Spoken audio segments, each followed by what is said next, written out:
अभी 34 में एग्जाम्पल में क्वेश्चन में क्या दिया है, a balloon with mass m। तो मतलब एक बलून है हमारे पास और उसका मास कितना दिया है, m दिया है, and it is descending in downward direction. तो सपोज मेरे पास एक बलून है, okay, and it is descending in which direction, downward direction a।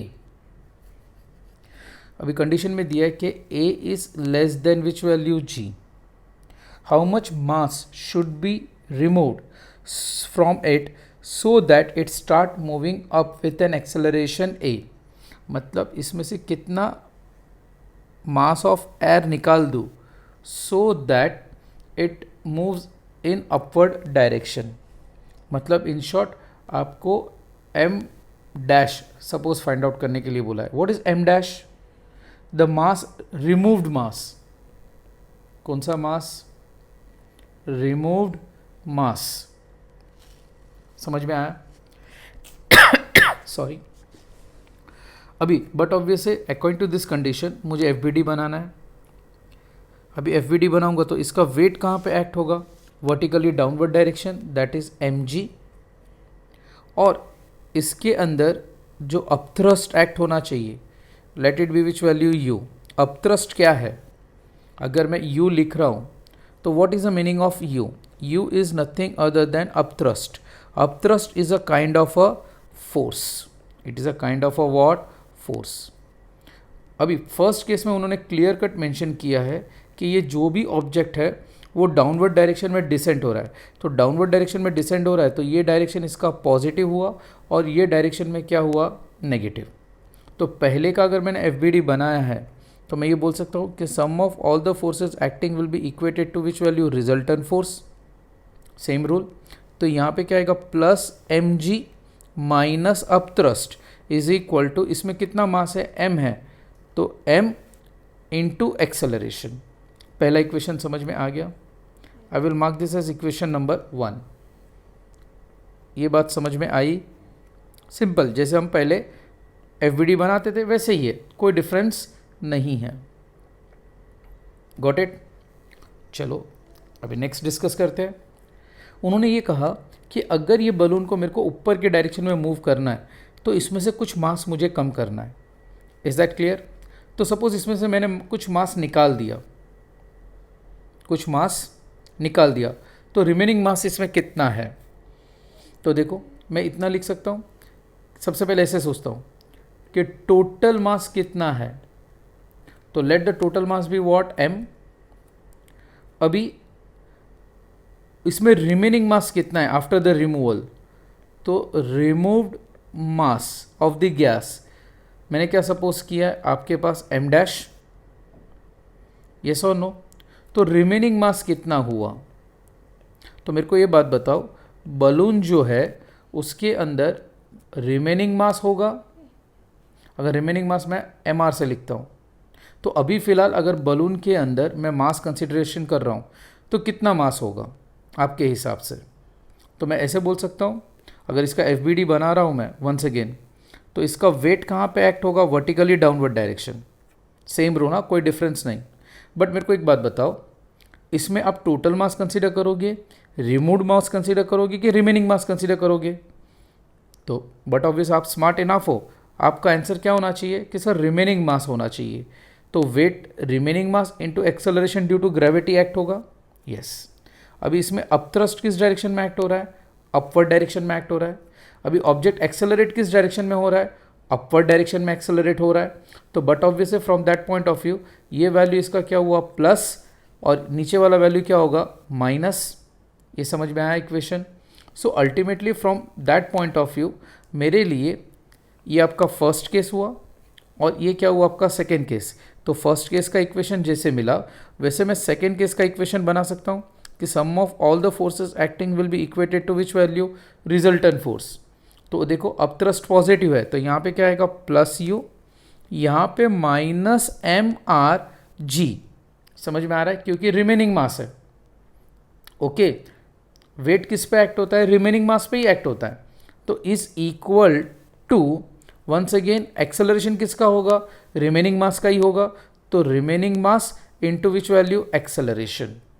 ये समझ में आया कि बाउंस गया? Got it? अभी चलो इसके बारे में डिस्कस करते। यहाँ पे अगर आप देखोगे तो मेरे पास m है, that is total mass, but यहाँ पे जो मैं ऑब्जर्व कर रहा हूँ, यहाँ पे मैं ये देख रहा हूँ कि मेरे पास रिमेनिंग मास है। मुझे तो क्या कैलकुलेट करके देना है उनको कि रिमूव्ड मास कितना है। तो देखो ये दो टर्म में मेरे को है ना कॉमन टर्म चाहिए। तो कॉमन टर्म चाहिए तो मैं इसमें से निकाल सकता हूँ कि टोटल जो भी मास है is equal to mass removed plus mass remaining. अभी मेरे को एक बात बताओ, mass remaining can be written as mass total mass minus mass removed. तो whether I can mark this equation as equation number 3, this equation as equation number 2। ये पूरा logic समझ में आया कि बाउंस गया? बहुत सिंपल है बका। वेट हमेशा किस पे एक्ट होता है? रिमेनिंग मास पे ही एक्ट होता है। Is that clear? इस बात का आपको ध्यान रखना है। इसलिए यहाँ पे जब आप इक्वेशन बनाते हो तो रिमेनिंग मास का बनाना है। अभी आप जब, इज दैट क्लियर, सिंपल सा मैथमेटिकल कैलकुलेशन करते हो मास को लेके, तो जो भी मास बचा हुआ है तो टोटल मास में से ही इतना एयर का मास होगा। Answer is yes. तो आप ये कंडीशन को इक्वेशन नंबर, मैं बोल सकता हूँ कि 3 in equation number which one 2, तो मुझे मिलेगा upthrust minus m minus m dash into g is equal to m minus m dash into which value a। Equation समझ में आया कि बाउंस गया? ओके अभी मैं सिंपल सा u minus mg minus of minus plus m dash g is equal to ma minus m dash a, equation number 4। Got it? कोई doubt? अभी मैं क्या करता हूँ, इक्वेशन 1 एंड 4 को सीधा सीधा ऐड कर देता हूँ। Equation 1 adding equation 1 and 4। तो देखो 1 का इक्वेशन LHS क्या है आपके पास? mg minus upthrust. देखो ओके बाद में यहाँ पे LHS क्या है आपके पास? तो whether this is your LHS और नॉट? यस। तो यहाँ पे क्या लिखूंगा? Plus u minus M G plus m dash G is equal to, वापिस यहाँ पे क्या आएगा? ma, वापिस यहाँ पे plus ma minus m dash a। सबको समझ में आया मैंने क्या लिखा यहाँ पे? अभी from this scenario whether I can से u और u पहले मुझे कैंसिल हो दिखाई दे रहा है। यहाँ पे ये प्लस है, प्लस mg, ये माइनस mg, ये कैंसिल हो जाएगा। तो from this status is that clear? Whether I can write, देखो m dash g is equal टू, लाइक टर्म्स कौन सा है? ये दो लाइक टर्म्स है। तो whether I can write 2 times of ma minus m dash a। अभी इसमें से मैं ऐसे लिख सकता हूँ m dash g plus ma is equal to twice of ma। कुछ समझ में आया? सो अल्टीमेटली इसमें से आपका m डैश जो है कॉमन निकलेगा तो मुझे मिलेगा g plus a that is equal to twice of ma। So final outcome of the result, the remaining mass is equal to which value? Twice of ma upon g plus a। तो आपका remaining मास जो है, sorry remaining मास नहीं, क्या question में पूछा था? Removed mass. कौन सा क्वेश्चन पूछा है आपको? How much mass should be removed. तो ये जो भी है it is nothing other than dash mass of air या mass of hydrogen air is removed. तो इतना आपको रिमूव करना चाहिए। गॉट इट और नॉट? ये आपका फाइनल आंसर हुआ, क्योंकि पहले ही मैं उस बात में सपोज कर चुका हूँ आपके लिए कि ये जो मास है वो कौन से टाइप का मास है? रिमूव्ड मास है, दैट इज m डैश, और हमने m डैश ही फाइंड आउट किया। Is that clear? अब इसमें आंसर चेक करो कि कौन सा आंसर के साथ में इसका कॉम्बिनेशन मिलता है आपको।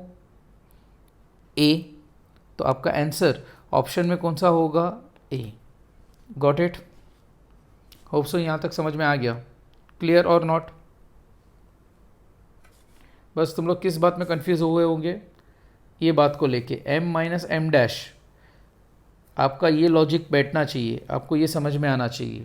इज दैट क्लियर और not? Let discuss with the next example.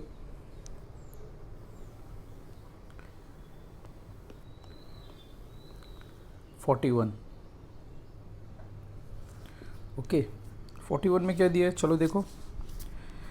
A heavy uniform chain, super mention किया है हमारे पास कौन से टाइप का चेन है? Heavy uniform chain lies on a horizontal table top if the coefficient of friction between the chain and the table surface, मतलब coefficient of static कितना दिया है? 0.25, then the maximum fraction of the length of the chain that can hang over the one edge of the table is dash। अभी numerical को आप अगर अच्छी तरह से समझो तो उन्होंने ऐसा कुछ दिया है कि ये आपका टेबल टॉप है और इसके ऊपर आपने क्या रखा हुआ है? चेन रखा हुआ है।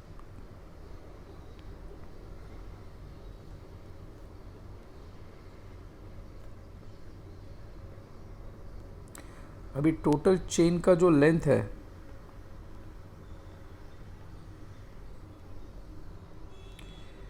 ओके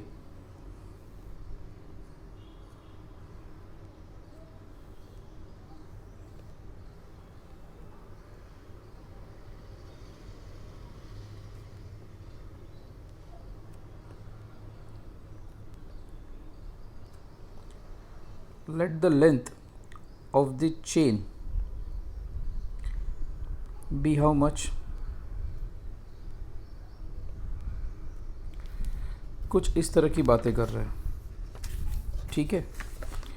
तो अगर आप ओवरऑल देखते हो तो उन्होंने ये कहा है कि इट शुड रिमेन इन कितना चेन हैंग हो, the maximum fraction of length of the chain that can hang over one edge of the table, मतलब वो हैंग होना चाहिए, वो फॉल नहीं होना चाहिए। मतलब वो कौन सा स्टेट एक्वायर कर रहा है? इक्विलिब्रियम एक्वायर कर रहा है। क्या एक्वायर कर रहा है? इक्विलिब्रियम, मतलब स्टेशनरी है। और मेरे दिमाग में ये आता है सबसे पहले कि सपोज़ मैंने ये जो भी यूनिफॉर्म चेन है उसका सबसे पहले टोटल चेन का मास कितना कंसिडर किया है? m, length has been consider as capital L। Clear? And since the word has been mention कि इट इज़ यूनिफॉर्म, तो मेरे दिमाग में ये आता है कि इसको मुझे हैंग करना है। टोटल लेंथ कितना है? L। तो मैं ये सपोज करके लेता हूँ कि suppose let the length which has hanged be x, तो रिमेनिंग लेंथ कितना हुआ? तो whether I can say it is L minus X. तो पहला पॉइंट ये क्लियर हुआ। सेकेंड इंपॉर्टेंट पॉइंट, अभी यूनिफॉर्म वर्ड दिया है और हाफ थोड़ा मास लटक रहा है, थोड़ा मास सरफेस पे है, अभी ये स्टेशनरी है। तो मेरे दिमाग में और एक चीज़ आता है यूनिफॉर्म को लेके, मैंने आपको बोला था linear mass density, that is mass is lambda is equal to mass per unit length, लिख सकता हूँ एंटायर का। तो इसके ऊपर से सिंस थ्रू आउट ये यूनिफॉर्म है, तो मुझे अगर ये सपोज़ मैं कर लेता हूँ कि रिमेनिंग जो भी ऑब्जेक्ट है ये, इसका मास यहाँ से लेके यहाँ तक का late it be which value, suppose m1, और इसका मास सपोज कर लेता हूँ m2। समझ में आ रहा है? ओके, तो मैंने सपोज किया, तो यहाँ पे मैं ऐसे लिख सकता हूँ कि lambda is equal to m1 by X. Answer is yes. तो m1 की वैल्यू कितनी होगी? तो लैम्बडा x लिख सकता हूँ। अभी लैम्बडा की वैल्यू क्या है? Total mass per unit length into which value x। तो ये आपका क्या हुआ? m1। समझ में आ रहा है? सिंपल। सिमिलरली अगर मैं इसके बारे में m2 के बारे में कंसिडर करता हूँ तो ये आपका फर्स्ट पॉइंट हुआ। अभी सेकेंड पॉइंट के बारे में मैं ये बोल सकता हूँ कि lambda is equal to m2 upon l minus x. So इसका मास कितना हुआ? तो m2 can be written as dash lambda into L minus x. So m2 can be written as dash m by L into L minus x. So whether I have got m1 value in terms of uniform mass and m2 in terms of what, uniform. ये बात समझ में आई कि bounce गया? Simple है ये, सोच लो, आराम से दिमाग अप्लाई करो। ओके, अभी वंस अगेन एफबीडी बनाना है, तो एफबीडी पे आ जाओ। ये ऑब्जेक्ट का वेट कहीं ना कहीं डायरेक्टेड होगा, let it be which value W1, तो यहाँ पे क्या आएगा आपका M1G। इसका वेट डाउनवर्ड डायरेक्शन में होगा, let it be nothing other than W2 is equal to dash M2G, lying on the surface है, तो let it be which value, normal n। समझ में आया? अभी वो टेबल टॉप से हैंग हो रहा है, इसका मतलब ये हुआ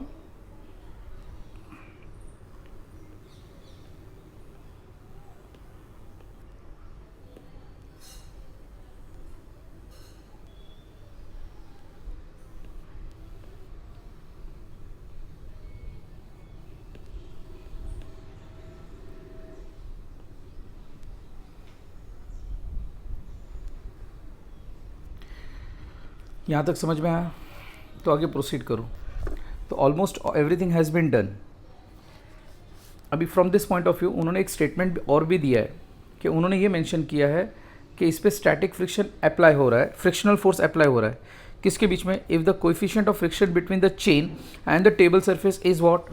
तो बट ऑब्वियसली इसमें the frictional force which is going to apply, it is against this value. Answer is yes. Now let decide with FBD। तो सबसे पहले I am going to consider W1, तो W1 can be written as dash M1। What is the value of M1? तो M1 can be written as M by L into X into G, that is this value को मैंने substitute किया। Suppose आपकी simplicity के लिए equation number 1, equation number 2, is that clear? Similarly W2 can be written as dash, तो W2 M2G, तो M2 का value कितना है, M by L into L minus X into which value, G। Understood? कोई doubt, कोई query? Sure? अभी simple सा, once again let's start with once again the same thing.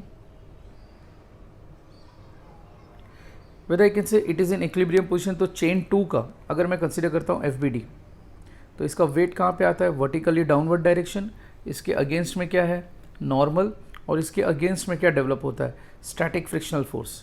तो what can I say about this condition? तो whether it is in equilibrium state, तो answer is yes. W2 can be written as which value, N। ये आपका normal direction of chain 2 है, तो N2।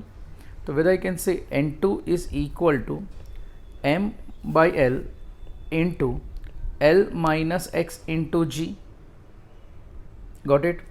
Now static frictional force is nothing other than dash mu s N2 for this condition. So static frictional force is equal to mu s M by L into L minus X into G. I will mark this as equation number suppose 3. Everybody have understood till now? Any doubt or any query?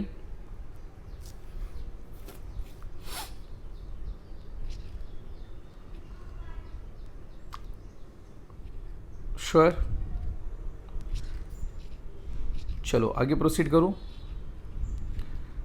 Now जो भी wait है, is that clear? अभी diagram पे चले जाओ। ये जो भी आप वेट देख रहे हो वो कहाँ पे एक्ट हो रहा है, वर्टिकली डाउनवर्ड डायरेक्शन में। ध्यान से देखना, वर्टिकली डाउनवर्ड डायरेक्शन। इसको बैलेंस कौन कर रहा है? तो whether I can say that the balance is done by this static frictional force, तो आंसर इज यस। तो अगर ये ऑब्जेक्ट को मुझे इक्विलिब्रियम में रखना है, मतलब इट शुड नॉट स्लाइड, तो whether I can say that if the whole system is to be placed in a stationary format, उसको स्टेशनरी रखना है, तो whether I can say F S should be equal to dash W1, तभी तो जाके balance maintain होगा ना। देखो ये जो पॉइंट है और इस पे जो फोर्स एक्ट हो रहा है, अगर ये इस डायरेक्शन में एक्ट हो रहा है और ये डाउनवर्ड डायरेक्शन में एक्ट हो रहा है, तो ये दोनों भी चीज़ को, इज दैट क्लियर, अगर सपोज W1 इंक्रीज हो जाता है स्टैटिक फ्रिक्शनल फोर्स से, तो whether it will gate slide down, answer is yes. तो ये कब स्टेशनरी रहेगा, जब दोनों का वैल्यू क्या हो जाएगा, इक्वल टू, सिंपल। ओके, तो whether I can right here mu S m by l into l minus x into g is equal to, what is W1 in this case, m by l into x into g. Now which value will get cancelled? तो सबसे पहले mu m by l will get cancelled, g and g will get cancelled. What they have told you to find out, once again question go through करो, how much percentage maximum fraction of the length. Okay, तो maximum fraction of the length आपको hang करना है, तो इसमें से सबसे पहले x की वैल्यू फाइंड आउट कर लो आप, जो हैंग हो रहा है, x इज इक्वल टू आपको क्या मिलेगा, weather it is nothing other then mu S l minus x, true और फॉल्स, समझ में आ रहा है। ओके, नाउ अभी इसमें से weather I can write like this, x is equal to mu s l minus mu s x, yes, तो ultimately x plus mu s x is equal to mu s l, इसमें से common क्या निकला x, तो 1 plus mu s is equal to mu s l. Now whether I can say x is equal to dash mu s l the whole upon 1 plus mu s. Suppose मैंने equation को mark किया equation 4, तो whether how much hanging part is hanged, कितना part hanged they have done according to the my supposition, whether I have hang only x part, so whether I have got the value of x. Now they have asked you the fraction. Everybody know कि fraction अगर find out करना है तो उसके total value, मैंने आप लोगों को बहुत पहले भी बोला है कि अगर सपोज आपको पेपर 100 मार्क्स का दिया गया है और उसमें से सपोज आपको 80 मार्क्स आते हैं, इज दैट क्लियर, तो whether you can write 80 by 100, तो आंसर इज येस। तो whether I can right x by l, fraction दिया है मतलब परसेंटेज फाइंड आउट करने के लिए बोला है, तो इंटू 100% करोगे आप, ट्रू और false, true, is that clear. तो यहाँ पे मैं क्या करूँगा, multiplied by which value, 100%, that comes out to be dash mu S L by 1 plus mu S divide by which value l into which value, 100%. Now which value will get cancelled in this case, l will get cancelled, simple. अभी mu s का वैल्यू, whether they have given you mu s value, check करो, 0.25, the whole value comes out to be dash 0.25 upon 1 plus 0.25 into 100%. Now this give rise to dash 0.25 upon 1.25 into 100%. Now this give rise to dash once again is equal to, इसको calculate करो, exactly, तो आपको कुछ answer मिलेगा, that will come out to be nothing other than what, 20%. तो whether I can say x by l into 100%, तो whether you have find it out the fraction value or not. Now check करो which of the answer matches with this case, with your answer. Check it out, whether I can say A, yes or no. Option A matches with your answer. Any doubt? Example बहुत अच्छा है, simple है, is that clear, आपके लिए नया concept भी है, but ये शायद मैंने, शायद क्या कंफर्म मैंने आपको डिस्ट्रीब्यूशन के बारे में बता दिया था, linear mass density, surface mass density and volume mass density. यहाँ पे चेन के बारे में डिस्कस किया है, इसके लिए इसका मास क्या हुआ, m लिया, लेंथ कितना लिया l, और उसका यूनिफॉर्म मास डेंसिटी कैसे डिस्ट्रीब्यूटेड है, linear mass density, linear mass density, clear और नॉट। और वही बेस पे यूनिफॉर्म होने की वजह से m1 का कंसिडर किया और m2 कंसिडर किया। Got it everyone? Hope so numerical समझ में आया होगा। एक दो बार और प्रैक्टिस करना, क्वेश्चन रीड करना और बाद में न्यूमेरिकल एक दो बार प्रैक्टिस करो। जितनी बार न्यूमेरिकल सॉल्व करो उतनी बार क्वेश्चन प्रॉपरली रीड करना। Understood everyone? You have to read the question carefully and after that only you solve. Let's discuss with next example. 41 हो गया हमारा, 45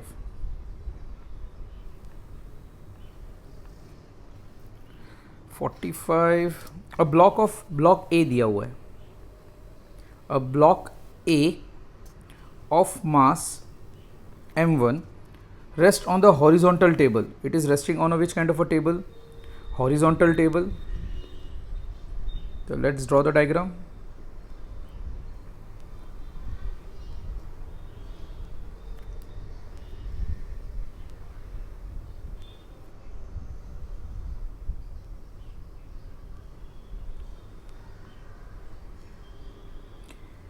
So the condition has been given. One of the block A is given and it is of mass m1 and it is resting on a horizontal table. A light string is connected to it and pass over a frictionless pulley. Once again, there is a pulley and a light string is passed over that pulley.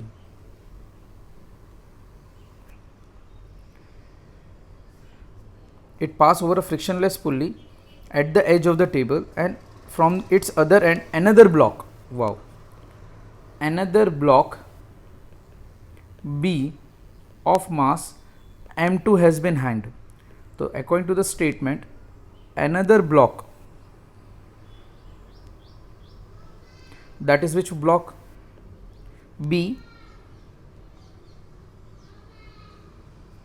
is suspended. That means important point यहाँ पे ये है कि वो suspend किया गया है, मतलब इससे टच, कोई सरफेस से टच नहीं है, it is suspended. Clear? The word itself has been mention, suspended. The coefficient of kinetic friction between the blocks and the table is dash mu k. Got it? तो यहाँ पे kinetic friction कहा है उन्होंने, kinetic friction की value कितनी है? Mu के। When the block A is sliding on the table the tension in the string is dash. तो ये जब स्लाइड हो रहा है तो टेंशन कितना प्रोड्यूस होता है? वेरी सिंपल क्वेश्चन, यस और नो। तो सबसे पहले एफ बनाएंगे हम लोग। What is that F? इसका वेट कहाँ पे आएगा? Vertically downward direction. Suppose W2 is equal to which value? m2g in downward direction. But obvious इसमें क्या डेवलप होगा? Tension in upward direction. Since अगर आप ओवरऑल देखते हो तो ये इस एक्सेलरेशन किस डायरेक्शन में हो रहा है? यहाँ पे डाउनवर्ड डायरेक्शन। तो यहाँ पे इसका एक्सेलरेशन किस डायरेक्शन में होगा? Towards your right. Got it और नॉट? ओके, अब ये सेम स्ट्रिंग है तो बट ऑब्वियस इसमें टेंशन इस डायरेक्शन में प्रोड्यूस होगा because it will get pulled off. इस पे वेट एक्ट जो होगा वो vertically downward direction, that is W1 is equal to which value? m1g। Upward direction में क्या एक्ट होगा? Normal, that is n1। और इसके अगेंस्ट में क्या डेवलप होगा? Kinetic frictional force, that is what? Fk। Got it और not? Any doubt regarding this one? Sure? So the straight away मुझे एफ प्रिपेयर कर दिया है मैंने। अब मुझे उसका इक्वेशन फॉर्म करना है। ब्लॉक ए के बारे में अगर डिस्कस करूँ तो whether I can right n1 is equal to m1g, answer is yes, equation number 1. After that, whether I can write object is getting accelerate in this direction, तो ये end will, this end will be positive and this end will be negative, and according to that condition sum of all the forces acting along x will be equated to resultant force. So from that point of view, whether I can say plus t minus fk is equal to dash, that is m1 into acceleration कितना है? what has been given? a.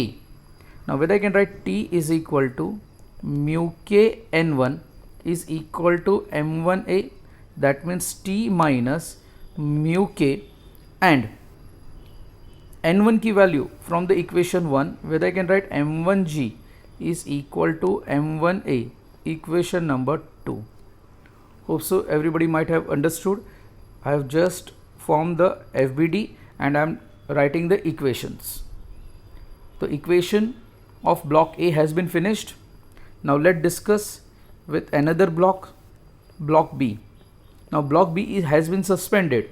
So whether it is going to accelerate in downward direction, so this end will be positive, this end will be negative. So once again, sum of all the forces acting will be equated to which value? Resultant force. So whether I can write plus W2 minus T is equal to M2A. Any doubt till now? Whether I should proceed further? Yes or no? So ultimately from that point of view, whether I can write M2G minus T is equal to M2A, equation number 3. So whether I have got the equation number 3 from FBD, answer is yes. तो पहला equation, second equation मुझे क्या मिला? T minus mu के M1G minus M1A. Next equation that I have got is nothing other than which value? M2G minus T equal to M2A. Now ऐसे equations में आप क्या करोगे? तो सिंपल सा एक चीज़ इसमें ना देखो, आप अगर आप अच्छी तरह से ऑब्जर्वर हो ना, तो इसमें देखो प्लस टी दिया है और इसमें माइनस टी दिया है, देख रहे हो? और आपको क्या फाइंड आउट करना है? टी फाइंड आउट करना है. तो सबसे पहले आप क्या करो, इसमें से ये इक्वेशन में से एक्सेलरेशन फाइंड आउट करो. और एक्सेलरेशन कैसे मिलेगा? तो सबसे पहले टी को एलिमिनेट करना है. तो सिंपल सा मैं फॉर्मेट यूज़ करता हूँ. जब प्लस टी है और माइनस टी है तो दो इक्वेशन को मैंने ऐड कर देता हूँ. सिंपल, यस और नो? तो मैं यहाँ पे क्या लिखूँगा? टी माइनस म्यू के M1G, LHS इसका और इसका LHS plus M2G minus T is equal to, ऊपर से कौन सा इक्वेशन ले रहा हूं मैं?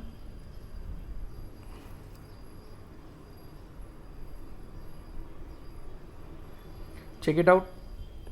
M1A plus M2A. Now this T and this T will get cancelled. Yes or no? Yes. अभी whether I can write like this value M2G minus mu k M1G is equal to A into M1 plus M2. Got it? So acceleration can be written as, और इसमें से common क्या निकलेगा? G. So in bracket मुझे मिलेगा M2 minus mu के M1 the whole upon M1 plus M2. तो whether I have got acceleration, yes और नो? तो ये पूरे सिस्टम का मुझे क्या मिला? एक्सेलरेशन मिला. Let I will mark this as equation number suppose 4. Any doubt? Okay. अभी ये जो भी वैल्यू है कोई भी एक इक्वेशन में सब्सटीट्यूट करो. नाउ अकॉर्डिंग टू यू आप कौन सा इक्वेशन में सब्सटीट्यूट करना चाहोगे? For simplicity I will never select which equation 2 because it will become complicated for me. So whether I can select nothing other than dash for simplicity, equation number 3. So what can I say? Substituting 4 in equation number 3. This doesn't means that you can't select equation number 2. But यहाँ पे अगर आप देखोगे तो it is very simple. यहाँ पे mu के आ जाता है तो it will become little bit complicated. तो आप विच एवर यू लाइक, आप दोनों में भी सब्सटीट्यूट करके देखो, आंसर आपको मिलेगा ही. Both the answer you are going to obtain. M2G minus T is equal to M2 into A मतलब यहाँ पे क्या हुआ? G M2 माइनस म्यू के M1 the whole upon M1 plus M2. Got it or not? Understood? Okay. Now once again आगे proceed कैसे करोगे? Just bracket of करो. इस साइड का टेंशन फाइंड आउट करना है आपको. तो whether you can find it out tension, answer is yes. तो आप पहले कंपेयर करो कि आपको इक्वेशन में क्या दिया है, ऑप्शंस क्या दिए हैं. तो सबसे पहले मैं यहाँ पे पहले टेंशन लिख लेता हूँ. तो T इज इक्वल टू, ये इस साइड जाएगा और ये इस साइड आएगा पूरी वैल्यू. तो whether I can right M2G minus M2G in bracket I am going to get M2 minus mu k m1 the whole upon m1 plus m2. Now look once again, m2g is common in this scenario, so 1 minus m2 minus mu k m1 the whole upon m1 plus m2 bracket close, the whole bracket close. Now check whether the option has been given in this order. The answer is no. Yes or no? So I have to evaluate further. Okay, कुछ mistake हुई, check कर लो with the equations.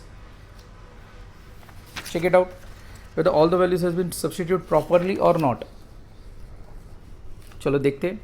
t is equal to, ये पूरा आपका m2g है, तो ये value को इस साइड लेके आया तो ये क्या हो गया, माइनस हो गया, इसमें से कॉमन निकाला.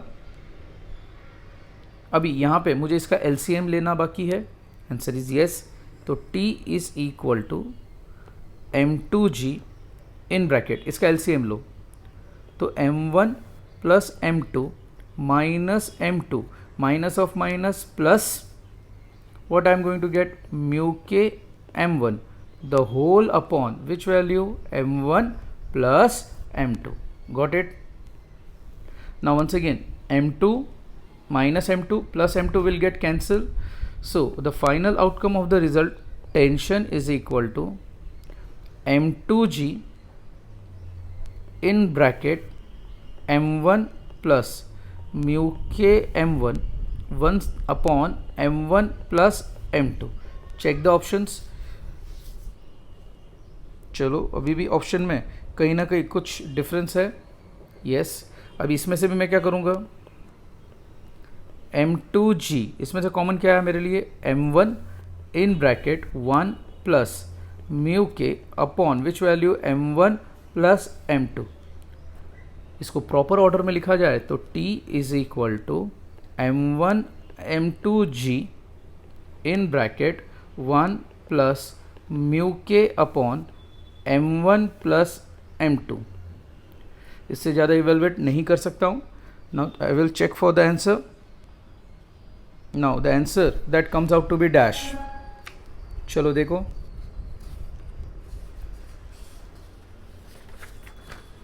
आंसर आपका कौन सा होगा.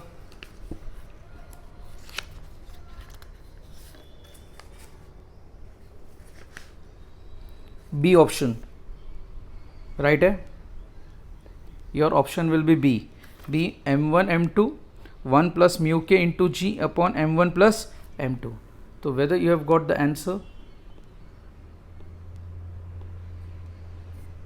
So this will be your answer for this particular example. Clear or not? Simple example है, थोड़ा लेंदी लगेगा आपको, but you can do it. Okay, just FVD prepare करके उसको सब्सटीट्यूट करना है. और ये बात का हिंट याद रखना हमेशा, जो मैंने कहा, ये वैल्यू और ये वैल्यू देखो, यहाँ पे प्लस टी है, यहाँ पे माइनस टी है, तो आप दोनों भी इक्वेशन को ऐड कर दो तो आपको इसमें से एक्सेलरेशन मिलेगा. और कोई भी एक इक्वेशन में आप ये वैल्यू को सब्सटीट्यूट करोगे तो आपको रेस्पेक्टिव टेंशन मिल जाएगा. Now let discuss with next example 65. 65 has been given. Two blocks A and B of mass. So block A has been given. Let it be which value, m1 equal to 3 times of m, and another block, that is block B, and its mass given as m2 is equal to m, respectively, are connected by a massless string and inextensible string. The whole system is suspended by a massless spring as shown in the figure. But obviously figure दे दिया है आपको. It is hanged from the rigid support.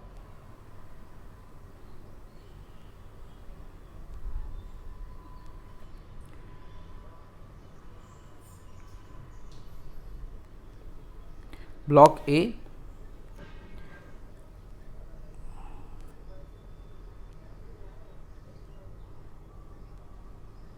another block B. Okay. Now the magnitude of acceleration of A and B immediately after the spring is cut.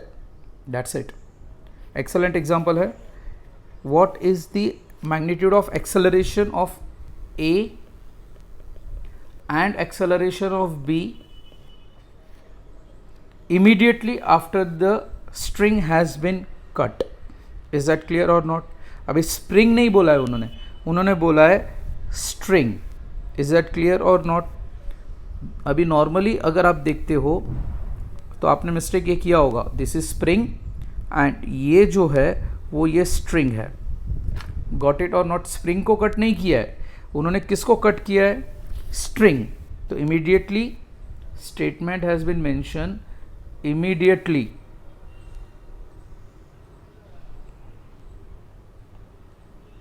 immediately after the string is cut. So what is their acceleration? What is their acceleration? Understood or not? कोई doubt? Okay. तो once again इसका FBD बनाना है. अभी सबसे पहले initial condition. तो whether I can से कि इसका मास m1 है, अरे m2 है, तो W2 इज इक्वल टू मुझे क्या मिलेगा? m2g. इसके अगेंस्ट में टेंशन डेवलप होगा. Let the tension be what? T. Is that clear? Second condition में अगर मैं इसके बारे में डिस्कस करता हूँ, ब्लॉक बी के बारे में, तो ये नीचे के डायरेक्शन में पुल हुआ और यहाँ पे स्प्रिंग है, तो इसमें रेस्टोरिंग फोर्स डेवलप होगा अपवर्ड डायरेक्शन में. तो थोड़ा सा मैं दोनों भी इंडिविजुअली ड्रॉ कर देता हूँ so that you can not confuse your self. This is block A. So when I draw the FBD of this thing, तो आप ये देखोगे कि डाउनवर्ड डायरेक्शन में दो फोर्सेस एक्ट होंगे. One is which one? Tension. ये टेंशन की वजह से नीचे टेंशन डेवलप होगा एंड वेट W1. इसके अगेंस्ट में जो डेवलप होगा that will be nothing other then restoring force. Sorry. Okay. Similarly अगर ब्लॉक बी की बात करूं, वही सेम ड्रॉ कर रहा हूं यहाँ पे अलग अलग. So what can I say in this scenario? Weight will be acting in downward direction, that is m2g, and इसके अपवर्ड डायरेक्शन में क्या डेवलप होगा? Tension. So from this whole scenario, okay, सबसे पहले ब्लॉक बी का क्या लिख सकता हूँ मैं? Whether I can say T is equal to m2g. तो आंसर इज येस. तो पहला इक्वेशन मुझे मिलेगा.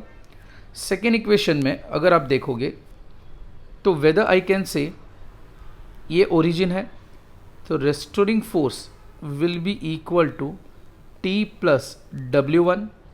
अभी रेस्टोरिंग फोर्स का फॉर्मूला सबको पता है, that is nothing other than Kx is equal to T plus m1g. लिख सकता हूँ बट ऑब्वियस है. Any doubt? Okay. Now whether I can write like this, Kx is equal to T plus what is the value of m1? 3 times of m, तो 3 times of mg. यहाँ पे T is equal to dash mg. तो whether I've got equation number 1, equation number 2. Any doubt regarding this one? अभी दोनों में common देखो T है, yes or no? तो whether I can substitute the value of T? तो substituting equation 2 in equation number which one? 1. So what I'm going to get? Kx is equal to T के बदले में क्या substitute करूँगा? mg. क्या substitute करूँगा मैं? mg plus 3 times of mg. So the final outcome of this equation will be Kx is equal to 4 times of mg. Got it or not? तो मुझे यहाँ पे जो भी इक्वेशन मिला, I will mark this equation as 3 and Kx is equal to dash 4 times of mg. Now next जो question था, उन्होंने क्या पूछा है? Acceleration immediately after the string is cut. मतलब अगर मैं स्ट्रिंग को यहाँ से कट कर देता हूँ, then what will be the scenario? Okay, तो मैं ऐसे लिख सकता हूँ, after the string is cut. तो what you are going to see, वो देखो. ऑब्जेक्ट जो है ब्लॉक ए, वो तो अटैच्ड ही होगा विद द स्प्रिंग। बट क्या मैंने कट किया, ब्लॉक बी को मैंने कट किया, यहां से मैंने इसको कट कर दिया।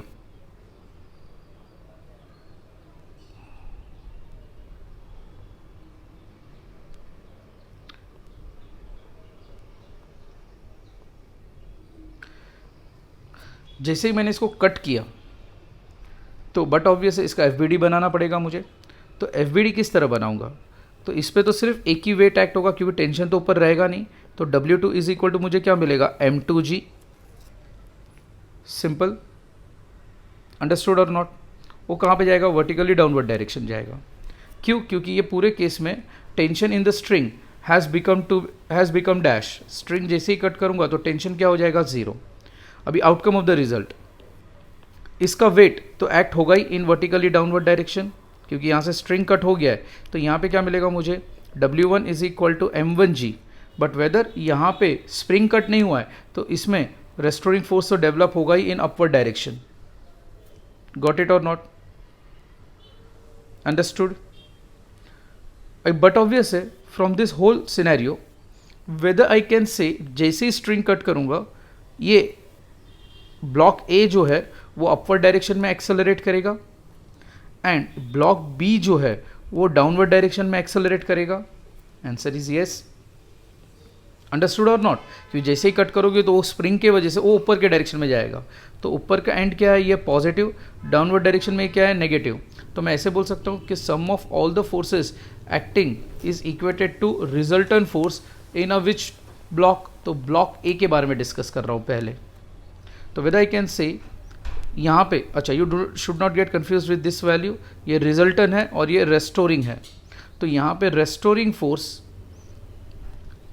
बाद में क्या आएगा, minus W1 is equal to resultant, that is nothing other than M1 acceleration of A।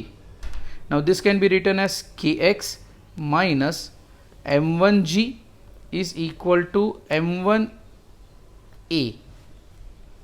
Hope so यहाँ तक समझ में आया। Whether I can write here Kx minus 3mg is equal to 3m into acceleration of A. Therefore, acceleration of A can be written as Kx minus 3mg the whole upon 3m. Got it or not? Okay, तो मुझे ये equation यहाँ पे मिला। Suppose I will mark this as equation number 4. Now see whether आपने Kx का value equation number 3 में derive किया हुआ है तो बट ऑब्वियस है। तो whether I can say substituting 3 in equation number 4, तो acceleration of A can be written as dash, Kx can be written as 4 times of mg, तो 4 times of mg minus 3 times of mg the whole upon 3m. Now this comes out to be how much, mg by 3 times of m, mm get cancelled, तो acceleration of A will be g by 3, will be how much, g by 3, but direction कौन सा होगा, तो whether it is going to accelerate in which direction, upward direction. So whether I've got the first answer that the acceleration of A, of block A is g by 3 and that too in vertically upward direction. Second thing, यहाँ पे देखो once again for block B, when I say block B, तो sum of all the forces acting will be equated to once again the resultant force. यहाँ पे आप देखोगे सिर्फ weight act हो रहा है, that is W2 is equal to M2 AB लिख सकता हूँ।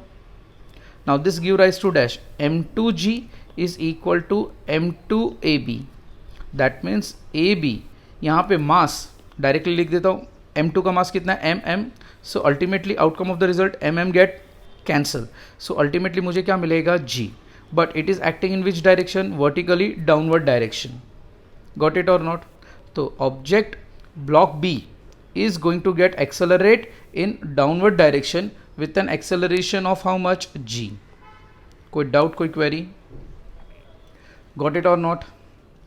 होप सो दोनों भी आंसर आपको मिल गया होगा and it comes out to be B. Clear? अभी सुनो, किसी ने मेरे को डाउट भेजा है 68 and 69. A humble request to those who have sent me a doubt of 68 and 69. See, दोनों भी कंडीशन मैं करवा चुका हूँ. Is that clear? दोनों भी कंडीशन, दोनों भी न्यूमेरिकल अगर आप देखोगे ऑलरेडी मैं अपने थियोरेटिकल पार्ट के लेक्चर्स आप वापस गो थ्रू करो तो आपको ये पता चलेगा कि that has been already done. Okay, तो आपने शायद वापस रिवाइज नहीं किया होगा या लेक्चर्स नहीं देखे होंगे मेरे प्रॉपरली. तो एक हम्बल रिक्वेस्ट है कि आप लोग क्या करोगे, जिसने भी ये डाउट पूछा है आप वंस अगेन उसको गो थ्रू करो. अगर आपको ऐसा फिर भी लगता है कि सर नहीं समझ में आया तो I will explain it, but already वो एक्सप्लेन कर चुका हूँ. That is 68. A car is negotiating a curved road of radius r. The road is banked at an angle theta. The coefficient of friction between the tire of the road and the car and the road is mu s. Maximum safe velocity. वो अगर आप देखोगे तो numerical में करवा चुका हूँ. सुनाई दिया मैंने कुछ बोला आप लोग को? ओके, तो उसका वी मैक्स का वैल्यू हम कर चुके थे, थियोरेटिकल पार्ट में भी मैंने करवा चुका हूँ. That is nothing other than which value, g r. आपको क्या मिलेगा उसका वैल्यू, g r tan theta plus mu s the whole upon 1 minus mu s tan theta. ये आंसर सॉल्व करना नहीं आएगा तो मुझे बताना. In the similar manner 69 example भी मैं करवा चुका हूँ.